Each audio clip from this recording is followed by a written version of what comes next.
There's a singular question I get a lot from people that are thinking about building a custom home. It usually comes out as some version of what should I include or what are we gonna regret not putting in our house? And that's a very fair question, but it's also one that gets answered badly almost everywhere you look. Most of the lists you find online are written for clicks, not for people that are actually gonna be living in the home. They're gonna tell you to put in a wine cellar, a movie theater, and call it a day. So what I wanna talk about is what I'd actually consider the top features worth considering when you're building a custom home based on what we've seen hold up over time in real homes where real families live. So here's what I wanna go through. I wanna go through 10 features, but I wanna be clear about what I mean by that. I'm not talking about 10 things to add to your checklist. I'm talking about 10 areas where the decisions you make have the most meaningful impact on how the house functions, how it feels to live in, and how it holds up over time with you and your family. Some of these are physical features, some of them are layout preferences. And some of them are just system decisions that aren't really visible at all, but they affect everything. So the reason I'm framing it this way is because the question isn't really what to include. The question is really where to spend your attention and budget in a way that you'll still be glad and happy about it 10 years from now. That utility, some would say.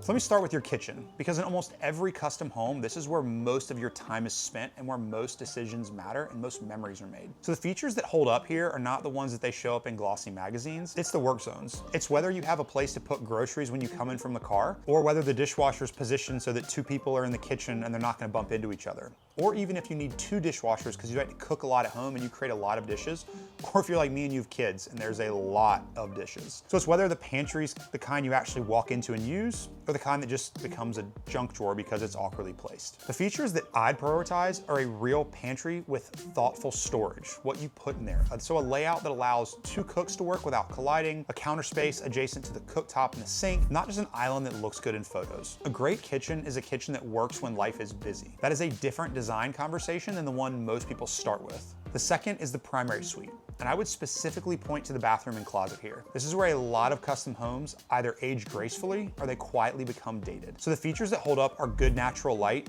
a layout that gives you a sense of separation from the bedroom, and storage that actually fits with how you live and what you want in that bathroom and closet. A walk-in shower with a real bench, separate vanities if two people are sharing the space, and a closet that's organized as a closet system, not just an empty room to fill. The mistake that I see is people who chase the trend of the moment. The freestanding tub that nobody uses, the open shower with no glass that sprays everywhere and frankly keeps you cold. That's my hard take. The closet island that looks great until you realize it isn't big enough to store anything because you didn't understand the dimensions you needed to get the island that you wanted in your closet. The features that matter here are the ones you interact with every single day and the ones that still make sense in 15 years. The third area is what I'd call your transition spaces.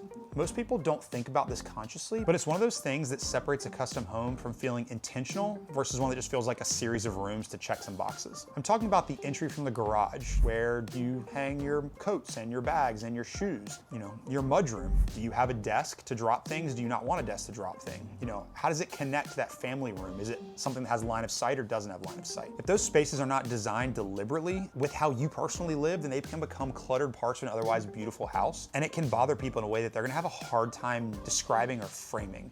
So you want that well-designed transition zone with real storage, a place to sit, hooks at the right height and quantity, and a path that connects logically to the kitchen and to the rest of your house. This can be one of the most underrated features that you consider putting in your house. The fourth area is outdoor living. And I want to be careful about how I talk about this one because it depends a lot on the climate that you are in. In the Carolinas, where I build, outdoor living is a big part of how people use their homes. It's the covered porch, the screened-in space that connects you to your house or your family room. And it is consistently one of the most appreciated features we put in houses. It really extends the usable square footage of the house dramatically, especially in the months where you want to be outside, but you don't want to be in direct sun or fighting the bugs. The feature that holds up is one that's actually integrated into the daily flow of the house, not just a separate structure that you have to make an effort to use, or one that's designed with a poor layout and so you rarely ever use it. So if you're gonna invest in this outdoor living, invest in making it accessible and connected. Do not leave it isolated. The fifth area is laundry.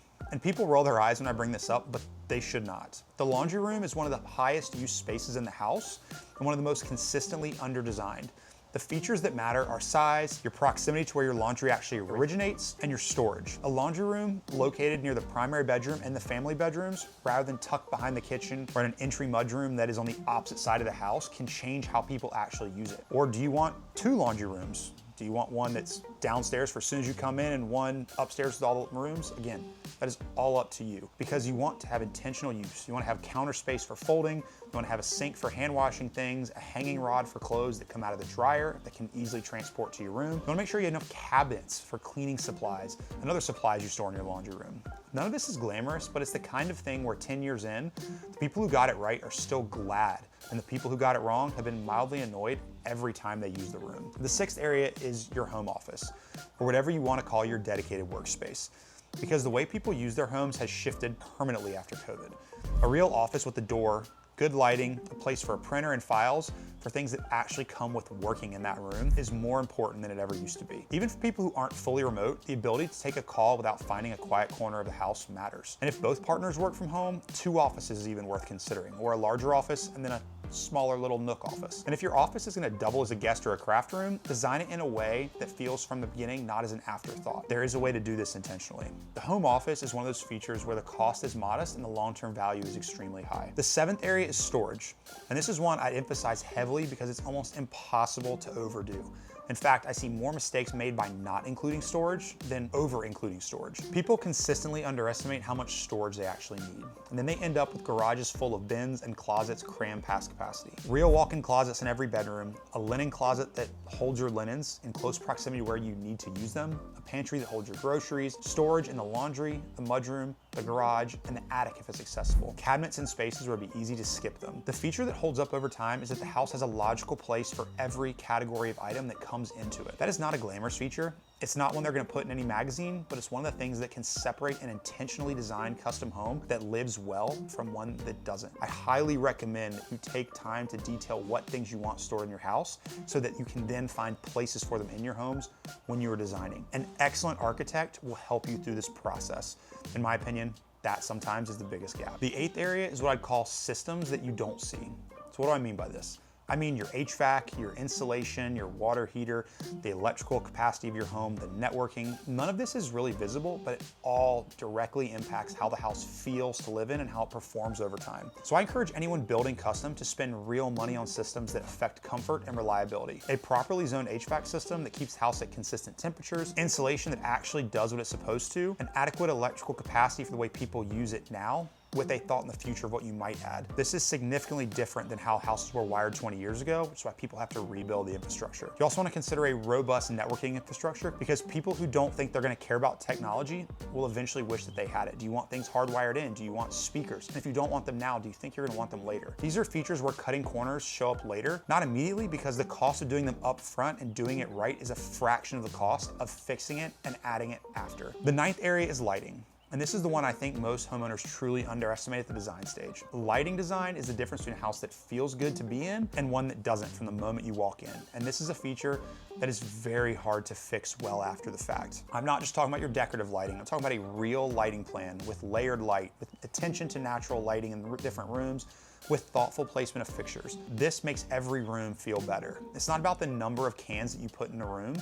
It's about understanding how light works in each space, how you want to use it, when you'll use it, what activities are happening there. Do you need hard, direct can light?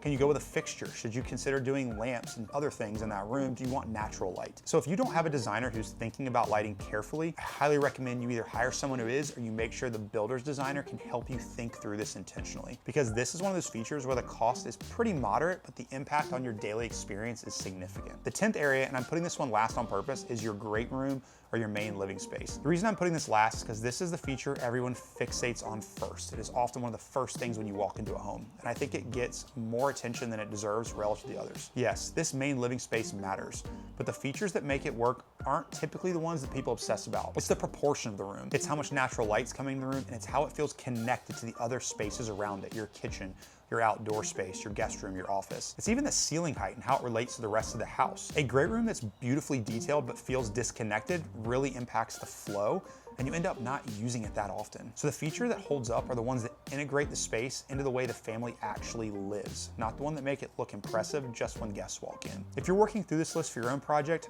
here's how I'd think about it.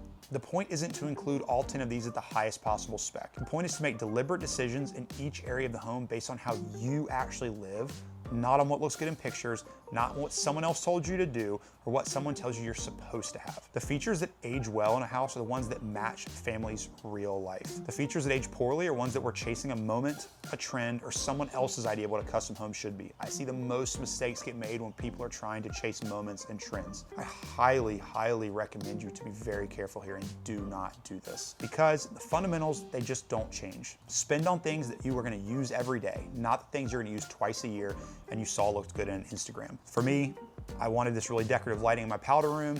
It's not useful. It looks cool when I turn it on. Yes, we try to highlight it to people. I wouldn't do it again. I prioritize something I found on Pinterest. So learn from me and prioritize your layout and flow over the individual finishes.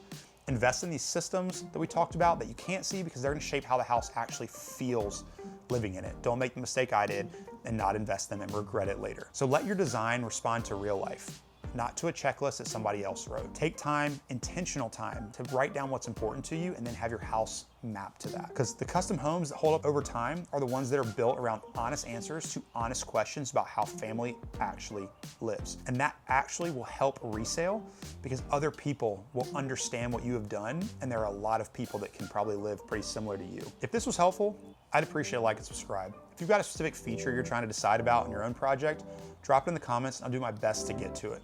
You will not regret overthinking this.